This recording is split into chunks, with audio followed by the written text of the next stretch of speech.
बार पहला क्वेश्चन है, यदि किसी 100 वोल्ट की आपूर्ति में 5 एम्पियर धारा प्रवाहित हो रही है तो परिपथ का प्रतिरोध कितना होगा। यहाँ पे दोस्तों देख लीजिए, आप वोल्टेज का मान दिया है 100 वोल्टेज और धारा का मान दिया है 5 एम्पियर। प्रतिरोध बताना है तो देखिए V बराबर होता है I इंटू आर। हमारे पास V की वैल्यू है, I की वैल्यू है, हमसे R पूछा है प्रतिरोध, तो R बराबर क्या हो जाएगा V बटा में I। V कितना है 100 वोल्ट और I कितना है 5 एम्पियर, तो 20 5 हो जाएगा 100, तो यहाँ पे 20 ओम आपका राइट आंसर हो जाएगा। न्यूमेरिकल क्वेश्चन आपको करने आने चाहिए, C number option right answer होगा। अगला क्वेश्चन देखिएगा, क्वेश्चन नंबर 2 है और यही मॉडल पेपर पूछा जाएगा फर्स्ट ईयर का। जब विद्युत धारा 1 एम्पियर और वोल्टेज 10 वोल्ट हो तो शक्ति कितनी होगी। यहाँ पे आपसे P बराबर V इंटू आई, ये फॉर्मूला से क्वेश्चन पूछा है। तो देखिए P का वैल्यू बताना है, V का मान है 10 वोल्टेज 10 और धारा का मान है 1 एम्पियर, तो यहाँ पे हमारा जो आंसर आ जाएगा P बराबर 10 गुना 1 यानी कि 10 वाट आ जाएगा हमारा शक्ति। B यहाँ पे राइट आंसर हो जाएगा। ऐसे क्वेश्चन करने आने चाहिए आपको। अगला क्वेश्चन देखिएगा, क्वेश्चन नंबर 3 है यहाँ पे आपका, एक डीसी मोटर में स्टार्टर का मुख्य कार्य क्या होता है।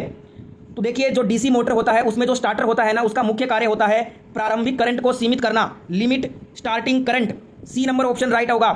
बढ़ते रहिए, अगला क्वेश्चन है क्वेश्चन नंबर 4, डीसी जनरेटर की दक्षता को कैसे मापा जाता है। तो यहाँ पे आपका राइट आंसर हो जाएगा ऑप्शन ए, आउटपुट बटा इनपुट गुना 100। डीसी जनरेटर की दक्षता को मापने के लिए जो सूत्र होता है वो होता है आउटपुट बटा इनपुट गुना 100।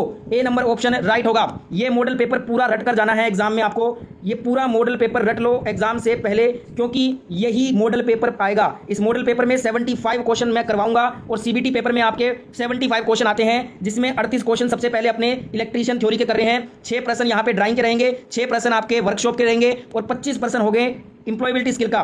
टोटल 150 नंबर का पेपर है ये। और अगर आपको सीबीटी 1 पेपर में फर्स्ट ईयर में अच्छा स्कोर करना है ना, तो ये पूरा पेपर आपको याद होना चाहिए, क्योंकि यही पेपर आपसे पूछा जाएगा 100% गारंटी के साथ, मैं ये बोल रहा हूं। अगला क्वेश्चन देखते हैं, क्वेश्चन नंबर 5 क्या है, वोल्टेज और धारा के बीच गुणनफल किसका संकेत देता है। वोल्टेज और धारा के बीच में गुणनफल यानी कि V इंटू आई जो है ना, ये शक्ति का संकेत देता है। शक्ति का सूत्र अभी मैंने आपको बताया था, P बराबर होता है V इंटू आई, वोल्टेज और धारा का गुणनफल होता है शक्ति, तो ए नंबर ऑप्शन राइट होगा। अगला क्वेश्चन देखेंगे, 100 वाट का बल्ब 220 वोल्टेज पर कितनी धारा खींचेगा। तो यहाँ पे P का मान कितना है 100 वाट है, V का मान कितना है 220 वोल्ट है, हमसे पूछा है I का मान। P बराबर होता है V इंटू आई, तो I बराबर क्या हो जाएगा P बटा में V हो जाएगा। तो यहाँ पे आपका जो राइट आंसर होगा 100 बटा 220 वोल्टेज, राइट, इसको आप हल करोगे तो राइट आंसर आएगा 0.45 एम्पियर। ए नंबर ऑप्शन राइट होगा। न्यूमेरिकल करना आना चाहिए, आसान है बिल्कुल। अगला क्वेश्चन देखेंगे 7 नंबर क्वेश्चन, यदि किसी परिपथ में वोल्टेज दोगुना कर दिया जाए तो करंट पर क्या प्रभाव पड़ेगा। और मानकर चलिए प्रतिरोध समान है, उसके साथ छेड़छाड़ी नहीं हुई है। अब यहाँ पे देखिएगा, ओम का नियम आपने सुना होगा, V बराबर होता है I इंटू आर, जिसमें धारा और वोल्टेज एक दूसरे के समानुपाती होती है, यानी कि वोल्टेज बढ़ाएंगे तो धारा बढ़ेगी, वोल्टेज घटाएंगे तो धारा भी घटेगी। पर यहाँ पे जो R का मान निकालेंगे ना, तो R बराबर हो जाएगा V बटा I। जो R होता है प्रतिरोध, ये धारा के व्युत्क्रमानुपाती होता है। पर हमसे यहाँ पे पूछा है वोल्टेज को दोगुना कर दिया जाए तो करंट पे क्या प्रभाव पड़ेगा। अभी मैंने आपको बताया था ओम के नियम के अनुसार वोल्टेज धारा के क्या होती है, समानुपाती होती है। वोल्टेज को दोगुना करोगे तो करंट भी क्या हो जाएगी, दोगुनी हो जाएगी, डबल हो जाएगी। बी नंबर ऑप्शन सही उत्तर होगा इस क्वेश्चन का। अगला क्वेश्चन देखो, क्वेश्चन नंबर 8 क्या कह रहा है, एक बंद परिपथ में धारा प्रवाहित करने के लिए आवश्यक मुख्य घटक कौन सा होता है। तो एक बंद परिपथ में धारा अगर प्रवाहित करनी है तो आवश्यक मुख्य घटक होगा विद्युत स्रोत, पावर सोर्स जिसको बोलेंगे। ए नंबर ऑप्शन सही हो जाएगा। अगला क्वेश्चन है, करंट का मापन करने वाला यंत्र परिपथ में कैसे जोड़ा जाता है। यहाँ पे एम्पियर मीटर की बात हो रही है। करंट को मापने वाला जो यंत्र होता है उसको बोलते हैं हम एम्पियर मीटर, जो धारा को मापता है। और ये पूछ रहा है कि एम्पियर मीटर का परिपथ में कनेक्शन कैसे होता है, श्रृंखला में होता है, सीरीज में। ए नंबर ऑप्शन सही उत्तर होगा। सारे प्रश्न रट लो मॉडल पेपर के। अगला प्रश्न है, शुद्ध प्रतिरोधी परिपथ, प्योर रेजिस्टिव सर्किट की बात हो रही है। शुद्ध प्रतिरोधी परिपथ में विद्युत शक्ति का उपयोग कहाँ होता है। तो ये होता है हीटिंग करने में। हीटिंग में शुद्ध प्रतिरोधी परिपथ का जो उपयोग है वो हीटिंग में, विद्युत शक्ति का उपयोग होता है हीटिंग में। ए नंबर ऑप्शन सही हो जाएगा। अगला क्वेश्चन देखिए, जब एक प्रतिरोधक को समानांतर रूप से जोड़ा जाता है तो समग्र प्रतिरोध पर क्या प्रभाव पड़ता है। What happens to the total resistance when a resistor is connected in parallel. Question Hindi English दोनों में लिखकर लाया हूं, जिसको जो लैंग्वेज अच्छा लगता है उस लैंग्वेज में याद कर लो प्रश्न। एक चीज मैं आपको बता दूं, देखिए जब भी समानांतर में प्रतिरोध जुड़ेंगे ना तो टोटल प्रतिरोध, कुल प्रतिरोध क्या होगा, घटता है। तो बी नंबर ऑप्शन राइट होगा इसका आंसर। यहाँ पे एक चीज आपको बता दूं, जब समानांतर में प्रतिरोध होगा तो वो घटेगा, अगर सीरीज में होगा यानी कि अगर वो श्रेणी में होगा ना, श्रेणी यानी कि श्रृंखला क्रम में अगर प्रतिरोध होगा तो वो बढ़ेगा। हमसे यहाँ पे समानांतर में पूछा था तो घटता है, ये इसका राइट आंसर होगा। अगला क्वेश्चन देखिएगा, एक संधारित्र में चार्ज और वोल्टेज का संबंध किस प्रकार का होता है। What is the relationship between charge end voltage in capacitor. तो ये प्रत्यक्ष समानुपाती होता है, डायरेक्टली प्रोपोर्शनल होता है ये। ए नंबर ऑप्शन राइट आंसर होगा। अगला क्वेश्चन देखेंगे, एक ट्रांसफार्मर में कौन सी धारा पाई जाती है? Which current is found in a transformer? Transformer में एसी करंट होती है। B number option will be the right answer. अगला क्वेश्चन यहाँ पे, डीसी मशीन की टेस्टिंग में स्विनबर्न की विधि किसके लिए प्रयोग होती है? तो स्विनबर्न की जो विधि होती है डीसी मशीन में, ये डीसी शंट मशीन के लिए प्रयोग होती है, डीसी शंट मशीन के लिए। सी नंबर ऑप्शन करेक्ट हो जाएगा। अगला क्वेश्चन है क्वेश्चन नंबर 15, डीसी मशीन में शंट वाइंडिंग किसके समानांतर जुड़ी होती है? डीसी मशीन में शंट वाइंडिंग ये आर्मेचर के समानांतर जुड़ी होती है। ए नंबर ऑप्शन राइट होगा। अगला क्वेश्चन देखिए, जिंक क्लोराइड सेल का प्रकार क्या होता है? What type of cell is a zinc chloride cell? Zinc chloride cell की मैं बात करूं तो ये एक प्राइमरी सेल होता है। A number option will be the right answer. Next question है आपके स्क्रीन पे, क्वेश्चन देखिएगा, एक इंडक्टर का मुख्य उपयोग क्या होगा? What is the primary use of an inductor? एक इंडक्टर का मुख्य उपयोग क्या होता है? तो ये करंट में बदलाव का विरोध करता है। क्या करता है? करंट में बदलाव का विरोध करता है। बी नंबर ऑप्शन सही उत्तर हो जाएगा। अगला क्वेश्चन है क्वेश्चन नंबर 18, सेल और बैटरी में कौन सी ऊर्जा का रूपांतरण होता है? Which energy conversion occurs in a cell and battery? Cell और बैटरी में देखिएगा रासायनिक से विद्युत ऊर्जा, केमिकल टू इलेक्ट्रिकल में चेंज होता है सेल और बैटरी से। ए नंबर ऑप्शन राइट हो जाएगा। ये मॉडल पेपर आपका फर्स्ट ईयर के लिए बनाया है मैंने। फर्स्ट ईयर जो आपका एग्जाम होने जा रहा है इस साल आईटीआई का, इलेक्ट्रीशियन ट्रेड का, उसमें यही मॉडल पेपर 100% आपसे इस बार पूछा जाएगा। तो पूरा मॉडल पेपर एंड तक देखना है, लास्ट तक देखना है, एक भी क्वेश्चन को स्किप नहीं करना है। सारे क्वेश्चन इंपॉर्टेंट है। 75 क्वेश्चन का पेपर है, 150 नंबर का ये पेपर रहेगा। और लास्ट में अपना स्कोर बताना कि 150 नंबर में से कितने नंबर बने हैं आपके, 75 में से कितना सही कर पाए हो। ठीक है, वीडियो लाइक शेयर सब्सक्राइब करते रहिएगा। क्वेश्चन 19 है, जनरेटर में ईएमएफ का उत्पादन किस सिद्धांत पर आधारित होता है? तो देखिए, the generation of EMF in A generator is based on which principle? Generator में जो ईएमएफ बनता है ना, वो किस सिद्धांत पर आधारित होता है? फेराडे के लॉ पे, फेरेल के नियम से। ए नंबर ऑप्शन करेक्ट हो जाएगा। अगला क्वेश्चन देखिएगा, क्वेश्चन नंबर 20 क्या कह रहा है? डीसी मशीन का प्रदर्शन कौन से परीक्षण द्वारा आंका जाता है? Which test is use to evaluate performance of DC machine? DC machine का प्रदर्शन जो है ना, ये ब्रेक टेस्ट के द्वारा आंका जाता है। इसको बोलते हैं brake test. B number option correct होगा।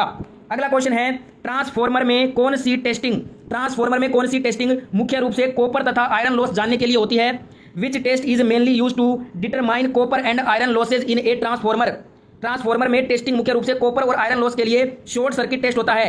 ए नंबर ऑप्शन राइट होगा। ट्रांसफॉर्मर में कभी भी कॉपर और आयरन लॉस को जानना है तो उसके लिए शॉर्ट सर्किट टेस्ट किया जाता है। अगला सवाल देखिएगा, क्वेश्चन नंबर 22 क्या कह रहा है? ओपन सर्किट टेस्ट ट्रांसफॉर्मर के किस लॉस को मापने के लिए किया जाता है? शॉर्ट सर्किट टेस्ट तो होता है आयरन आपका, यहाँ पे जो मैंने बताया था शॉर्ट सर्किट टेस्ट, ये तो होता है कॉपर और आयरन लॉस के लिए। पर अब ये पूछ रहा है ओपन सर्किट टेस्ट जो है वो ट्रांसफॉर्मर में किस लॉस को मापने के लिए होता है? तो जो ओपन सर्किट टेस्ट होता है ना, ये आयरन लॉस के लिए होता है। ठीक है, दोनों लॉस अलग अलग है, ध्यान रखिएगा। आयरन लॉस आपका राइट होगा, बी नंबर ऑप्शन राइट होगा। अगला देखिएगा, ट्रांसफॉर्मर की दक्षता एफिशिएंसी कब अधिक होती है? When is the efficiency of A transformer maximum? Transformer की दक्षता एफिशिएंसी जब अधिक होगी जब कॉपर लॉस बराबर हो जाएगा आयरन लॉस के। A number option is the right answer. Next question, सारे क्वेश्चन याद कर लो। अगला क्वेश्चन है, अर्थिंग के लिए सबसे उपयुक्त धातु कौन सी है? Which is the most suitable metal for earthing? Earthing के लिए सबसे उपयुक्त धातु जो है वो कॉपर को माना जाता है। सी नंबर ऑप्शन करेक्ट होगा। और विद्युत की सबसे अच्छी चालक भी कॉपर को ही कहा जाता है।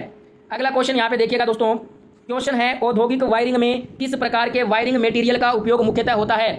What type of wiring material is mainly used in industrial wiring?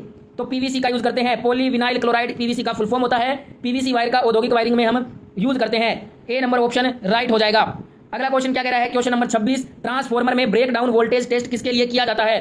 Transformer में ब्रेक डाउन वोल्टेज टेस्ट हम इंसुलेशन क्षमता, इंसुलेशन कैपेसिटी जांचने के लिए करते हैं। सी नंबर ऑप्शन राइट होगा।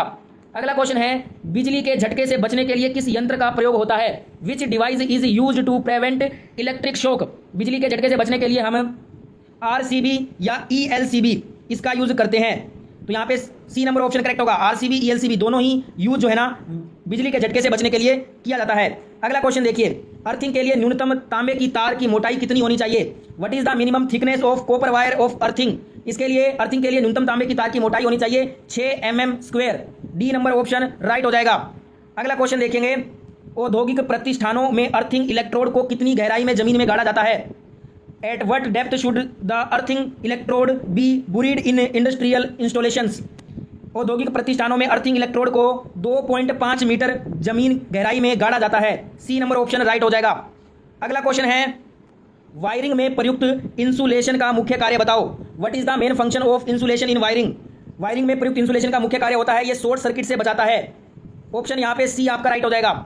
अगला क्वेश्चन है ट्रांसफॉर्मर में ऑयल फिल्टरिंग का मुख्य उद्देश्य क्या होगा? What is the main purpose of oil filtering in a transformer? Transformer में ऑयल फिल्टरिंग का मुख्य उद्देश्य होता है नमी और अशुद्धियों को हटाना, remove moisture and impurities. Option यहाँ पे बी करेक्ट हो जाएगा। अगला क्वेश्चन, किसी भी वायरिंग सिस्टम में शॉर्ट सर्किट होने पर सबसे पहले कौन सा यंत्र काम करता है? Which device operates first during a short circuit in any wiring system? किसी भी वायरिंग सिस्टम में शॉर्ट सर्किट होगा ना तो सबसे पहले जो यंत्र काम करेगा वो एमसीबी करेगा। MCB miniature circuit breaker, A is the right answer. अगला सवाल देखेंगे, विद्युत शॉक लगने पर सबसे पहले क्या करना चाहिए? What is the first step to take when someone gets an electric shock? अगर किसी को विद्युत शॉक लगा है तो सबसे पहले हमें विद्युत स्रोत से पीड़ित को अलग करना है। Separate the victim from the electrical source, B number option right हो जाएगा। अगला क्वेश्चन है, विद्युत दुर्घटना में पीड़ित को विद्युत स्रोत से अलग करते समय कौन सी वस्तु उपयोग करनी चाहिए? What kind of material should be used to separate the victim from the electrical source? विद्युत दुर्घटना में पीड़ित को विद्युत स्रोत से अलग करने के लिए हमें लकड़ी या प्लास्टिक, वुड और प्लास्टिक वस्तु का उपयोग करना चाहिए, क्योंकि लकड़ी और प्लास्टिक दोनों ही विद्युत के अचालक हैं। बी नंबर ऑप्शन राइट हो जाएगा। अगला क्वेश्चन है, ट्रांसफॉर्मर का इंसुलेशन टेस्ट किस उपकरण से किया जाता है? Which instrument is used for transformer insulation test? Transformer का इंसुलेशन टेस्ट जो है ये मेगर से होता है, मेगर उपकरण से। मेगर जो है ना उच्च प्रतिरोध को मापने में काम आता है। ए नंबर ऑप्शन राइट हो जाएगा। अगला क्वेश्चन है, प्राथमिक चिकित्सा में विद्युत झटका लगने पर सीपीआर कब दिया जाता है? When should CPR be given in case of electric shock first aid? प्राथमिक चिकित्सा में विद्युत झटका लगने पर सीपीआर तब देंगे जब पीड़ित बेहोश हो और सांस न ले रहा हो, तो उस स्थिति में हमें पीड़ित को तुरंत प्रभाव से सीपीआर देना चाहिए। ए ऑप्शन राइट हो जाएगा। अगला क्वेश्चन देखेंगे, क्वेश्चन है, ट्रांसफॉर्मर की आयरन लॉस किस पर निर्भर करती है? Iron losses in transformer depend upon, iron loss जो है ना ये ट्रांसफॉर्मर की वोल्टेज और फ्रीक्वेंसी, वोल्टेज एंड फ्रीक्वेंसी पे डिपेंड करता है। बी नंबर ऑप्शन करेक्ट हो जाएगा। ट्रेड थ्योरी का लास्ट क्वेश्चन है, बिजली के उपकरणों पर कार्य करते समय कौन सा व्यक्तिगत सुरक्षा उपकरण पीपीई आवश्यक होता है? तो ये होता है सुरक्षा चश्मा और दस्ताने होने चाहिए। ए नंबर ऑप्शन राइट हो जाएगा।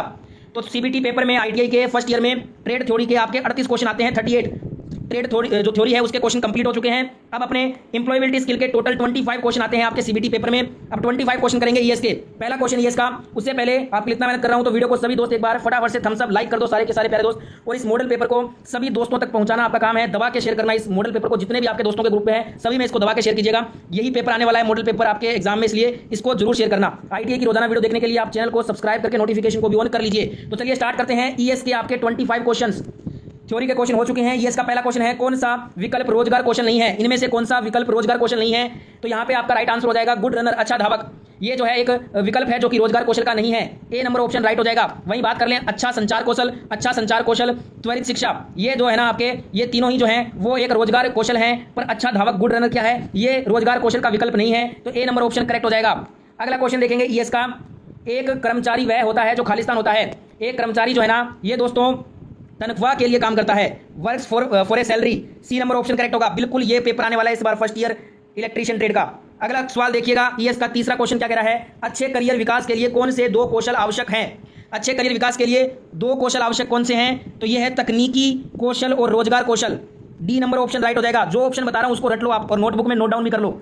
अगला यहाँ पे देखिएगा क्वेश्चन 4 क्या है, गोपी हमेशा सीखने और अपने काम में सुधार करने के लिए तैयार रहता है। उसके पास क्या है? उसके पास ग्रोथ माइंडसेट है, विकास मानसिकता। सी नंबर ऑप्शन राइट हो जाएगा। अगला क्वेश्चन है क्वेश्चन नंबर 5 ईएस का, रोजगार कौशल का अर्थ खालिस्तान होगा। रोजगार कौशल का अर्थ होता है कौशल एक अच्छा कर्मचारी बनने के लिए। बी नंबर ऑप्शन राइट हो जाएगा। जो ऑप्शन के आंसर बता रहा हूं उसको डायरेक्ट रटना है आपको, ईएस को आपको रटना ही होता है और इसमें आपको नोटबुक में नोट डाउन कर लीजिए आंसर। अगला यहाँ पे क्वेश्चन देखिए, जब हम ऑनलाइन कुछ सीखते हैं तो उसे क्या कहा जाता है? जब हम ऑनलाइन कुछ सीखते हैं ना उसे ई लर्निंग बोला जाता है। सी नंबर ऑप्शन राइट हो जाएगा। अगला क्वेश्चन है ईएस का, ऑनलाइन सीखने के लाभ क्या हैं? ऑनलाइन सीखने के लाभ हैं कि हम कभी भी कहीं भी सीख सकते हैं। We can learn any time and from anywhere, यही ऑनलाइन सीखने का लाभ होता है। ए नंबर ऑप्शन राइट हो जाएगा। अगला देखिएगा सवाल क्वेश्चन नंबर 8 क्या कह रहा है, इनमें से कौन सा रोजगार कौशल पोर्टल है? Which of these is an employability skill portal? इनमें से कौन सा रोजगार कौशल का पोर्टल है? फेसबुक तो नहीं होगा, ये सोशल मीडिया प्लेटफॉर्म है। नेटफ्लिक्स और हॉटस्टार ये दोनों तो आपके ओटीटी प्लेटफॉर्म है। बचा क्या? भारत कौशल। भारत कौशल जो है ये रोजगार का कौशल पोर्टल है। बी नंबर ऑप्शन राइट हो जाएगा। अगला देखिएगा क्वेश्चन यहाँ पे क्वेश्चन नंबर 9 आपका ईएस का। क्वेश्चन में कहा है कि राम एक कंपनी में फीटर का काम करता है, वह अपने खाली समय में अपने व्यापार कौशल और रोजगार कौशल को उन्नत करना चाहता है, वह क्या करेगा? इनमें से ऑप्शन है खेलें, समाचार देखें या पाठ्यक्रम खोजें ऑनलाइन या ऑफलाइन या नौकरी छोड़ें। तो इसका राइट आंसर हो जाएगा सी। अगर राम एक कंपनी में फिटर का काम कर रहा है ना और वह अपने खाली समय में व्यापार कौशल रोजगार कौशल को उन्नत करना चाहता है तो उसे फाइंड कोर्सेज ऑनलाइन और ऑफलाइन, उसे पाठ्यक्रम खोजना है ऑनलाइन या offline. C number option right हो जाएगा। अगला यहाँ पे क्वेश्चन देखिएगा, क्वेश्चन नंबर 10 इसका क्या कह रहा है। जीना ई लर्निंग कोर्स के लिए नामांकन करना चाहती है, उसके लिए सबसे जरूरी चीज क्या होगी। ई लर्निंग क्या है, ऑनलाइन लर्निंग, उसके लिए जरूरी होगा मोबाइल फोन या कंप्यूटर या फिर आप टैबलेट भी बोल सकते हैं। सी नंबर ऑप्शन राइट हो जाएगा। अगला यहाँ पे क्वेश्चन देखिएगा, आज के समय में कई नौकरियों में खालिस्तान कौशल एक बुनियादी कौशल आवश्यकता बन गई है। डिजिटल, यहाँ पे डिजिटल राइट होगा। आज के समय में कई नौकरियों में डिजिटल कौशल एक बुनियादी कौशल आवश्यकता बन गई है। बी नंबर ऑप्शन राइट हो जाएगा। अगला क्वेश्चन देखिएगा, नौकरियां प्रदूषण को, कौन सी नौकरियां प्रदूषण को कम करने, पर्यावरण और ग्रह को संरक्षित करने में मदद करती है। जो ग्रीन, हरा नौकरियां, जो हरी ग्रीन जॉब्स होती है ना, वो क्या करती हैं, प्रदूषण को कम करती हैं, ठीक है, और पर्यावरण को संरक्षित करने में मदद करती है। तो सी नंबर ऑप्शन राइट हो जाएगा। अगला यहाँ पे देखिएगा क्वेश्चन, ग्रीन जॉब्स महत्वपूर्ण है क्योंकि ये पर्यावरण की रक्षा में मदद करते हैं। ए नंबर ऑप्शन राइट हो जाएगा। ईएस के क्वेश्चन आपको रटना होता है, इसमें समझने का इतना कुछ नहीं है, सिर्फ आपको रटना है ईएस के क्वेश्चन। नेक्स्ट यहाँ पे देखिएगा क्वेश्चन, गीता ने अभी अभी अपनी शिक्षा पूरी की है, वह अपने कौन से कौशल में सुधार के लिए एक बुनियादी अंग्रेजी पाठ्यक्रम में शामिल हुई है। तो यहाँ पे कम्युनिकेशन, संचार राइट आंसर हो जाएगा, सी नंबर ऑप्शन राइट। अगला क्वेश्चन, राम अपना खुद का व्यवसाय शुरू करने की योजना बना रहा है, आप कौन सा विकल्प सुझाएंगे उसको, कौन सा जो अगर वो व्यवसाय करना चाहता है तो उसे हम ऑनलाइन रिटेल, ऑनलाइन खुदरा विकल्प को सुझाएंगे, ठीक है, ए नंबर ऑप्शन राइट हो जाएगा। अगला यहाँ पे सवाल देखिएगा, ईएस का 16 नंबर क्वेश्चन क्या है, कौन जो है वो अच्छी और सेवाएं लाभ कमाने का सही तरीका है। सेलिंग, बेचना, बेचकर अच्छी और सेवाएं लाभ कमाने का ये सही तरीका है, तो बी नंबर ऑप्शन राइट हो जाएगा आपका। अगला देखिए क्वेश्चन यहाँ पे, ईएस का 17 नंबर क्वेश्चन कह रहा है, सरल विक्रय तकनीकें प्रत्येक विक्रय व्यक्ति को पता होनी चाहिए और अभ्यास करना चाहिए, किसका, क्रॉस सेलिंग का, क्रॉस बिक्री का, बी नंबर ऑप्शन राइट हो जाएगा। अगला क्वेश्चन है क्वेश्चन नंबर 18, इसमें FAB मीन्स, FAB का अर्थ बताना है। FAB का अर्थ होता है full form features, advantages, benefits, Hindi में कहें तो विशेषताएं, लाभ और लाभ, राइट आंसर ए हो जाएगा इसका। अगला सवाल यहाँ पे इसका 19 नंबर सवाल देखिएगा, स्वाति को एक लैपटॉप बेचना है, वह इसे बेचने के लिए किस तकनीक का उपयोग कर सकती है। स्वाति इसके लिए फैब तकनीक का यूज करेगी, ए नंबर ऑप्शन राइट हो जाएगा, क्योंकि फैब का फुल फॉर्म होता है फीचर, एडवांटेज, बेनिफिट्स। नेक्स्ट यहाँ पे देखिएगा, स्मिता को एक मोबाइल फ़ोन बेचना है, वह अलग अलग फ़ोन के फायदे और फायदे लिख रही है, वह लिख रही है, क्या लिख रही है, फैब स्टेटमेंट लिख रही है, सी यहाँ पे करेक्ट हो जाएगा। अगला क्वेश्चन ये इसका, किसी उत्पाद के बारे में अपने अनुभव और राय साझा करने वाले ग्राहकों को क्या कहा जाता है। इसको कस्टमर फीडबैक, ग्राहक की प्रतिक्रिया कहा जाता है, बी नंबर ऑप्शन राइट होगा। अगला यहाँ पे 22 नंबर सवाल ये इसका देखिएगा, बिक्री बंद करने की तकनीक किसके लिए एक आवश्यक कौशल है। ये दोस्तों सेल्स पर्सन, विक्रय व्यक्ति के लिए एक आवश्यक कौशल है, ए नंबर ऑप्शन राइट हो जाएगा। अगला यहाँ पे क्वेश्चन 23 है इसका, अभी या कभी नहीं बंद करें, सारांश बंद करें और प्रश्न बंद करें, तीन महत्वपूर्ण है, किसके लिए, ये है क्लोजिंग टेक्निक, समापन तकनीक है ये, सी नंबर ऑप्शन राइट हो जाएगा। नेक्स्ट यहाँ पे 24 नंबर क्वेश्चन ये इसका, एक होटल ने अपने ग्राहकों से ग्राहक संतुष्टि सर्वेक्षण भरने के लिए कहा, वे क्या करने का प्रयास कर रहे हैं, वे ग्राहकों की प्रतिक्रिया ले रहे हैं, take customer feedback, B number option right होगा। और एम्प्लॉयबिलिटी स्किल का 25 नंबर क्वेश्चन जो कि लास्ट क्वेश्चन है एम्प्लॉयबिलिटी स्किल का, बिक्री व्यक्ति ग्राहक को बताता है ऑफर केवल आज ही मौजूद है, इस बिक्री तकनीक को क्या कहा जाता है, इस बिक्री तकनीक को बोलते हैं नाउ और नेवर क्लोजेज, अभी या कभी नहीं बंद होगा, ए नंबर ऑप्शन राइट हो जाएगा। तो ईएस के भी जो 25 क्वेश्चन आपके सीबीटी फर्स्ट ईयर पेपर में पूछे जाते हैं वो 25 क्वेश्चन भी हमने कर लिए हैं। अब अपने करेंगे ड्राइंग के क्वेश्चन। ड्राइंग के आपके सीबीटी पेपर में 6 क्वेश्चन आते हैं और वर्कशॉप साइंस के भी 6 क्वेश्चन आते हैं, तो पहले ड्राइंग के कर लेते हैं 6 क्वेश्चन, फिर वर्कशॉप के कर लेंगे। पहला क्वेश्चन ड्राइंग का देखिएगा, इंजीनियरिंग ड्राइंग का, निम्नलिखित में से कौन सा सम्मेलन ग्लास के लिए प्रयोग किया जाता है, ग्लास के लिए इनमें से कौन सा प्रयोग होता है सम्मेलन, तो ग्लास के लिए होता है बी, यहाँ पे आपका राइट हो जाएगा, ये जो है ना सम्मेलन ये ग्लास का है, तो बी राइट होगा आंसर। दूसरा क्वेश्चन ड्राइंग का, निम्नलिखित में से कौन सा सम्मेलन एल्यूमिनियम के लिए प्रयोग होता है, दूसरा सम्मेलन यहाँ पे बताना है आपको जो कि एल्यूमिनियम के लिए प्रयोग होता है। 4 ऑप्शन आपके सामने हैं, एल्यूमिनियम का सम्मेलन है ये, ए नंबर ऑप्शन, ये एल्यूमिनियम का सम्मेलन है, ए नंबर ऑप्शन राइट हो जाएगा। तीसरा यहाँ पे देखिएगा, निम्नलिखित में से कौन सा सम्मेलन लकड़ी के लिए प्रयोग होता है, लकड़ी के लिए कौन सा सम्मेलन है, इनमें से लकड़ी के लिए सम्मेलन है सी नंबर ऑप्शन, ये सम्मेलन लकड़ी का है, तो सी नंबर ऑप्शन करेक्ट हो जाएगा। चौथा क्वेश्चन देखेंगे ड्राइंग का, ड्राइंग का 4th नंबर क्वेश्चन है, निम्नलिखित में से कौन इंजीनियरिंग ड्राइंग का मुख्य प्रकार नहीं है। ऑप्शन ए मैकेनिकल इंजीनियरिंग चित्र, ये तो होता है मैकेनिकल इंजीनियरिंग ड्राइंग होती है, इलेक्ट्रिकल इंजीनियरिंग ड्राइंग भी होती है, सिविल इंजीनियरिंग ड्राइंग भी होती है। सी नंबर ऑप्शन में कहा है कि air engineering drawing, air engineering drawing नाम का कुछ ड्राइंग नहीं है, तो सी नंबर ऑप्शन राइट हो जाएगा। 5वां क्वेश्चन ड्राइंग का देखो, ड्राइंग शीट के 2 क्रमागत आकारों के क्षेत्रफल किसके अनुपात में होते हैं, ड्राइंग शीट के 2 क्रमागत आकारों के क्षेत्रफल जो हैं 1:2 में होते हैं, सी नंबर ऑप्शन राइट हो जाएगा। ड्राइंग का लास्ट क्वेश्चन, क्वेश्चन नंबर 6, सबसे बड़े आकार A0 साइज का क्षेत्रफल 1 m² है और इसकी चौड़ाई और लंबाई का अनुपात कितना होगा, 1:√2 हो जाएगा, बी नंबर ऑप्शन राइट हो जाएगा। ठीक है, अब यहाँ पे हमारे ड्राइंग के क्वेश्चन कंप्लीट हो गए हैं। अब अपने क्वेश्चन जो करने वाले हैं वो क्वेश्चन होंगे वर्कशॉप कैलकुलेशन एंड साइंस के, जो 6 क्वेश्चन आते हैं सीबीटी पेपर में वो देखेंगे। पहला क्वेश्चन देखिएगा वर्कशॉप का, तापमान को क्या संदर्भित करता है, तापमान को जो है यह ऊष्मा की अवस्था को बताता है, it tells the state of heat, B number option right होगा। ठीक है, अगला क्वेश्चन देख लीजिएगा वर्कशॉप का। दूसरा क्वेश्चन क्या है, ऊष्मा की एसआई इकाई, what is the SI unit of heat. ऊष्मा की एसआई इकाई होती है जूल। क्या होती है, जूल होती है। B number option is the right answer. अगला यहाँ पे क्वेश्चन नंबर 3 है वर्कशॉप का, ऊष्मा को मापने के लिए किस उपकरण का उपयोग किया जाता है। Which instrument is use to measure heat. ऊष्मा को मापने के लिए कैलोरीमीटर यूज होता है। ए नंबर ऑप्शन यहाँ पे आपका राइट हो जाएगा। अगला क्वेश्चन देख लेते हैं एक बार, 1 ग्राम पानी का 1 डिग्री सेंटीग्रेड तापमान बढ़ाने के लिए आवश्यक ऊष्मा की मात्रा को क्या कहते हैं। 1 ग्राम पानी का 1 डिग्री सेंटीग्रेड तापमान बढ़ाने के लिए आवश्यक ऊष्मा की मात्रा को हम कैलोरी बोलते हैं। बी नंबर ऑप्शन राइट हो जाएगा।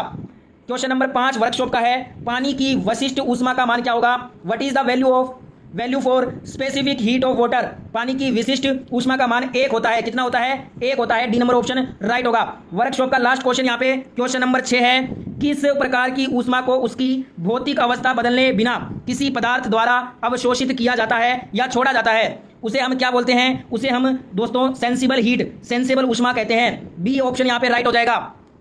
तो इसी के साथ दोस्तों हमारा ITI CBT फर्स्ट ईयर का जो पेपर है, मॉडल पेपर, वो कंप्लीट हो चुका है। इस मॉडल पेपर में मैंने आपको टोटल 75 क्वेश्चंस करवाए हैं, जिसके टोटल जो नंबर है वो 150 नंबर